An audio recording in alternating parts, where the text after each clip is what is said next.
Situation ہو اور کشمیر کے اوپر مہاتیر محمد صاحب کا اپنا سٹانس ہو۔ دیکھیے ایک تو یہ میں عرض کرنا چاہتا ہوں، ابھی مجھے کراچی پورٹ سے فون آیا ہے کسی کے ذریعے کہ کراچی پورٹ کو بھی ویسے ہی خطرہ لاحق ہے جیسے لیبنان کی بیروت کی پورٹ کو ہوا۔ اب یہ اس کو کنفرم کرنے کا وقت نہیں ہے، لیکن یہ کہ کسی ذمہ دار افسر نے کیا ہے، ہو سکتا ہے اندیشہ ہی ہو، لیکن میرا خیال ہے کہ حکومت پاکستان کو فوراً اس کا جائزہ لینا چاہیے اور یہ اعلان کرنا چاہیے، اس کو ایکٹ آف وار سمجھا جائے گا، اور یہ پاکستان لیبنان نہیں ہے کہ کوئی ایسا کرے گا اور ہم پتہ نہیں چلا سکیں گے۔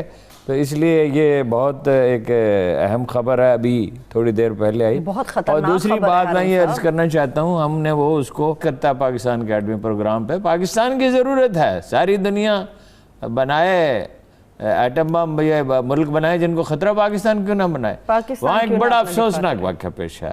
دیکھیے لیبنان کا جو مسئلہ ہے نا، ہم یہ سمجھ رہے تھے کہ اتفاقی واقعہ ہے، وہ ایک روسی ہے، قبرص سے اس نے جہاز خریدا تھا، تنخواہیں بر وقت ملتی نہیں تھی، سٹاف چلا گیا، لیکن بڑے عرصے سے وہ وہاں پر اچھا وہ پھر وہ اپنا موزمبیق اسے جانا تھا اور ان سے کہا گیا کہ بیروت سے کوئی لوہا اس میں لا دیں۔ یہ ساری کہانی بہت پراسرار ہے، اور جب وہ لوہا لادا گیا، نیا سٹاف چلا گیا ہڑتال پہ، نیا سٹاف رکھا گیا، لوہا لادا گیا تو جہاز آگے نہیں بڑھ رہا تھا۔ انہوں نے کہا آپ نے تو فیس ہی ادا نہیں کی، پہلے بھی ایک بار کی، وہ بتیرے اس کو میسج کیے روسی کو، اس نے کوئی جواب ہی نہیں دیا، وہ سارا امونیم نائٹریٹ اٹھا کے رکھ لیا اور جہاز وہ سنک کر گیا۔ اس کا انٹرویو ہو گیا، جب وہ چلا تو وہ شکستہ حالت میں تھا۔ یہ روسی سرمایہ کار جو ہے نا، عجیب ہے، یہ چینی کمپنی بھی بات بڑی عجیب ہے، وہ پھر کبھی اس پہ بات کریں گے۔ اچھا، کیونکہ یہ چنگل سے نکلے ہیں کمیونزم کے، اور اس میں بعض لوگ جو چین میں بہت سخت سزائیں دے کے حالات کو ٹھیک رکھا، اور پارٹی انٹیکٹ ہے۔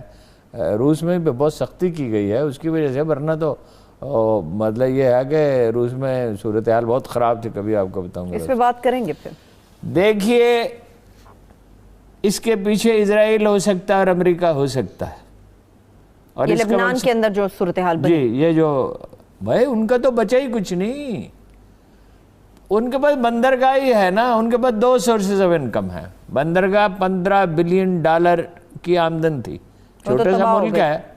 دیکھیں نا، ہماری تو اپنی ٹریڈ جو ہے وہ $25 بلین سے ایکسپورٹ کبھی نہیں بڑھی، اور جو لیبنانی ہیں جو دوسرے عرب ملکوں میں یا یورپ میں کام کرتے ہیں، ایک تو ریسٹورنٹ آپ کو پتہ نا کہ دنیا میں سب سے زیادہ لیبنانی پسند کیے جاتے ہیں، یہ خاص کھانا ہے جو صدیوں میں ڈیولپ ہوا ہے۔ یہ کون لوگ ہیں واللہ لیبنانی جو ہیں؟ کون ہے؟ یہ سلطنت روم کا حصہ تھے، جس کا کیپٹل ترکی تھا اس وقت، جسے سلطان محمد فاتح نے، اور یہ صلیبی جنگوں میں جو لوگ یہاں آئے اور یہاں رہ گئے، یہ ان کی یادگار ہے۔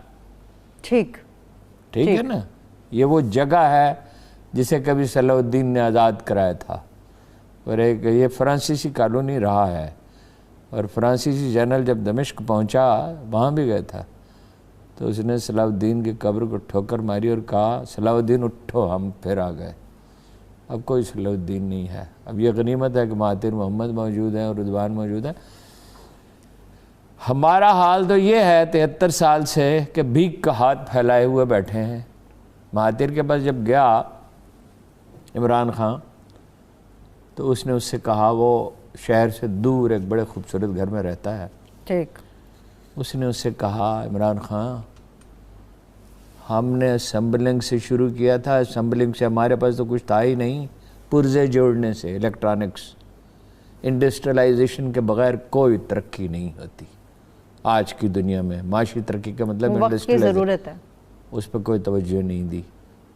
عمران خان نے ان سے کہا مگر اچھی عدالتیں ہونی چاہیے۔ اس نے کہا عدالتیں تو ہونی ہی چاہیے اچھی، مگر وہ ایک فادرلی فگر ہے۔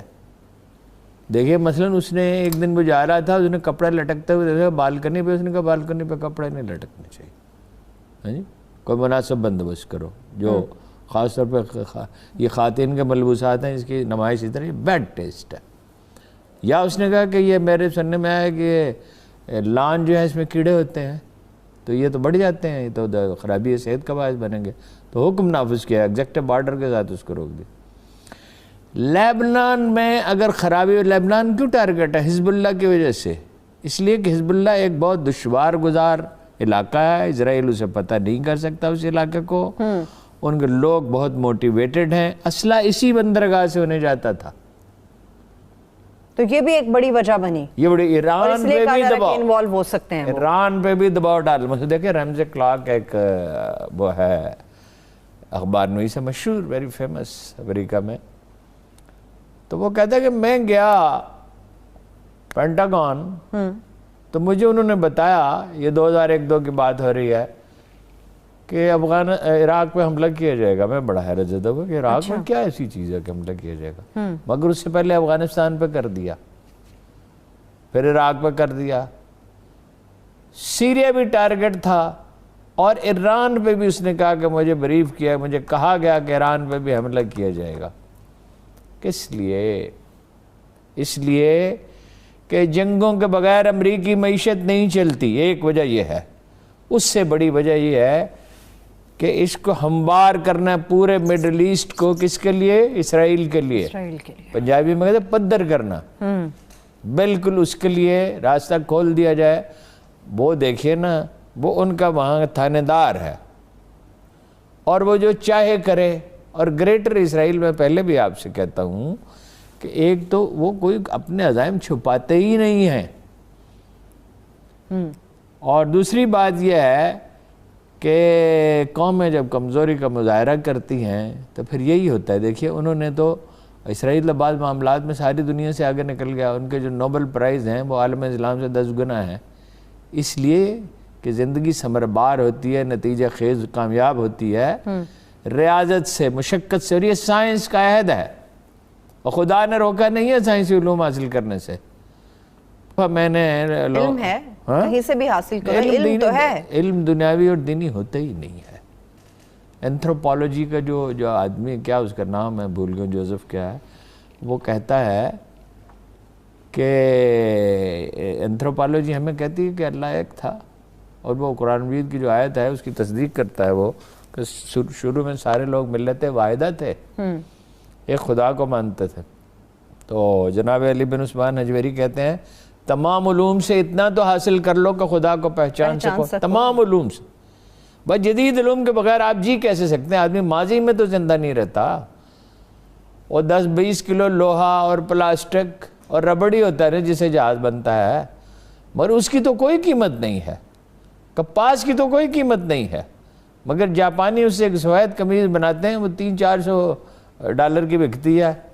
2 چٹانک کپاس 1 پاؤ اتنے بھی نہیں ہوگی، 2 چٹانک کی ہوگی. تو یہ جو عالم اسلام نے اپنے لیے جو راستہ چنا ہے قدامت پسندی کا، قدامت پسندی کیا لیٹ ڈاؤن ایٹیچیوڈ ہے.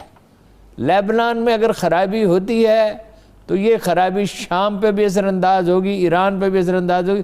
خدا نخواستہ ایران میں اگر خرابی بڑھ جاتی ہے، رجیم چینج وہ کرنا چاہتے ہیں، اب تو چین پہنچ گیا ان کو، تو پاکستان پہ بھی اس کا اثر ہوگا. بالکل ایران میں خدا نخواستہ اگر کوئی صورتحال ایسی بنتی ہے تو پاکستان پہ اس کا اثر ہوگا. اچھا ہارون صاحب، OIC کی بات کریں، اس کا اپنا مستقبل اب کیا ہے؟ دیکھیے مجھے تو یہ لگتا ہے، جو شیخ رشید صاحب نے بھی ایک بیان دیا اور بھی لوگوں نے دیے، اور جو ہے وہ بہتری کی کوشش کی جا رہی ہے.